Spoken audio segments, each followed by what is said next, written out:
وہ ایک کیا مثال دیتے ہیں کہ ایک حضرت جن کو ہم امیر خسرو کہتے ہیں، اپنے خواجہ سے بڑی محبت رکھتے ہیں، حضرت نظام الدین اولیاء سے انتہائی مودت رکھتے ہوئے آپ کو در در تلاش کرتے ہیں، بادشاہ کے ساتھ سفر میں ہیں، ابھی اپنے خواجہ سے اپنے پیر سے ملے نہیں ہیں، مگر ان کو خوشبو آئی ہے۔ کیسے؟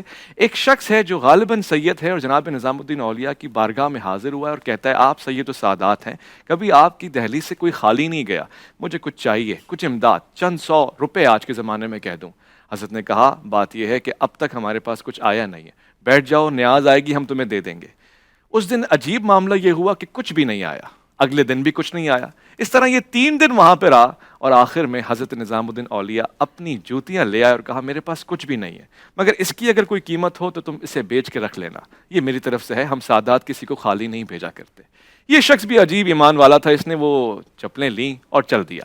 یہ دہلی کی طرف آیا، یہاں پر امیر خسرو بادشاہ کے ساتھ واپسی سفر کے ساتھ کرتے ہوئے لوٹ کے آ رہے تھے کہ اچانک ان کو خوشبو آئی۔ بادشاہ سے کہا کہ مجھے میرے شیخ کی خوشبو آ رہی ہے، میرے پیر کی خوشبو آ رہی ہے، میرے محبوب کی خوشبو آ رہی ہے۔ لوگوں سے پوچھا گیا، لوگوں نے کہا کہ وہ تو یہاں نہیں ہے، وہ تو اپنی خانقاہ میں ہے۔ کہا نہیں، میں تلاش کروں گا۔ ایک ایک گھر میں، گلی میں جا کے لوگوں کو صدا دی کہ میرے پیر یہاں پہ تشریف فرمائے۔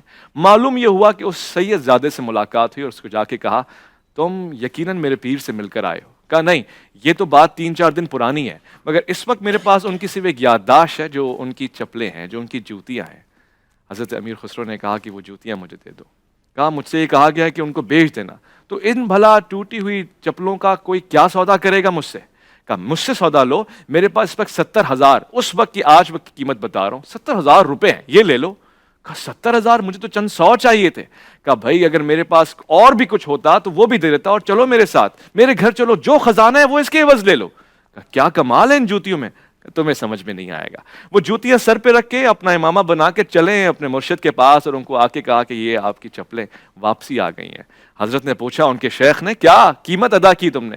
تو کہا حضور میں نے اپنی جان تک نذرانے میں رکھ دی تھی، اس نے لیے صرف 70,000 مجھ سے، کاش وہ مجھ سے اور کچھ مانگتا میں دے دیتا، اس کی قیمت میں جانتا ہوں۔ یہ وہ رشتہ ہے جو آپ کا مرشد سے جڑتا ہے اور پھر مرشد خدا کے ساتھ جڑوا دیتا ہے، اسی کو غالباً تصوف کہا گیا ہے۔ یہ تب سے چلا آ رہا ہے جب سے انسان ہے، مگر مختلف لبادوں میں، مختلف نام کے ساتھ۔ ہم سوال پوچھیں گے، جواب لیں گے اور اس کو سمجھنے کی کوشش کریں گے۔ میں سب سے پہلے علامہ طیب شاہ گیلانی کی طرف آؤں گا، ان سے پوچھنا چاہوں گا علامہ صاحب یہ تصوف ہے کیا؟ عام معنوں میں، لغت میں، اصطلاح کسے کہتے ہیں؟ بسم اللہ الرحمن الرحیم۔ تصوف یا طریقت یا عرفان، یہ سارے آپ سمجھیں کہ ہم معنی لفظ ہیں۔ تصوف پاکیزگی سے ہے، آپ نے وہ لفظ صفی سنا ہوگا، صفی اللہ، یہ گہری محبت جہاں پائی جاتی ہو تو وہاں یہ استعمال ہوتا ہے۔ تو تصوف آپ سمجھیں کہ اسی سے ہی ہوگا۔ یہاں جو احسان کی طرف آپ نے اشارہ کیا ہے کہ آپ اس طرح ان تعبد اللہ کانک تراہ، کہ عبادت کی اس منزل پہ چلے جاؤ گویا کہ اس کے جلووں میں گم ہو گئے ہو۔ تو یہ آپ سمجھیں کہ شریعت اور طریقت کو ان الفاظ میں عرض کرنا چاہوں گا۔ اگر نماز کی صورت میں لیں تو حکم نماز جو ہے وہ شریعت ٹھہرے گا، اور مقصد نماز جو ہے وہ طریقت اور تصوف ٹھہرے گا۔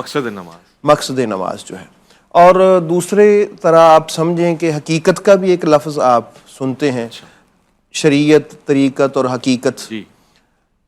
شریعت ایک بندہ مومن کی ابتدائی منزل ہے جہاں سے اس کے سفر کا آغاز ہوتا ہے اللہ کی قربتوں کی طرف، اور حقیقت اس کی بلندی ہے۔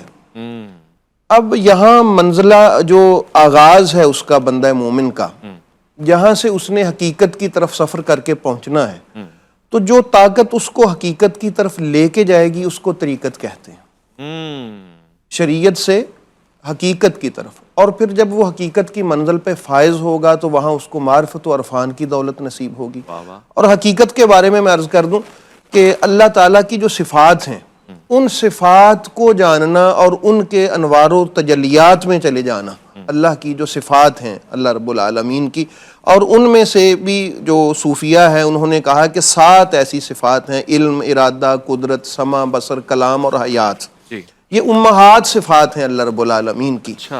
تو جو اللہ کا ولی شریعت کے منزل سے نکل کے طریقت کے پروں سے اڑتا ہوا حقیقت میں جا پہنچتا ہے، وہاں ڈیرے جب لگاتا ہے تو اس کو پھر ان امہات صفات کا فیض نصیب ہوتا ہے، پھر ان کا وہ مظہر بن کے جب کائنات میں اس کا ظہور کرتا ہے تو اس بندے کو پھر صوفی کہتے ہیں، اور پھر وہ اللہ رب العالمین کی جو صفات ہیں ان کا کائنات میں جب فیض بانٹتا ہے تو وہ صوفی کے نام سے کہلایا جاتا ہے۔ اور یہ اظہار یوں سمجھیں کہ یہ طریقت ہے، اپنا شریعت ہے، اور اس کا ظہور جو ہے یہ طریقت ہے۔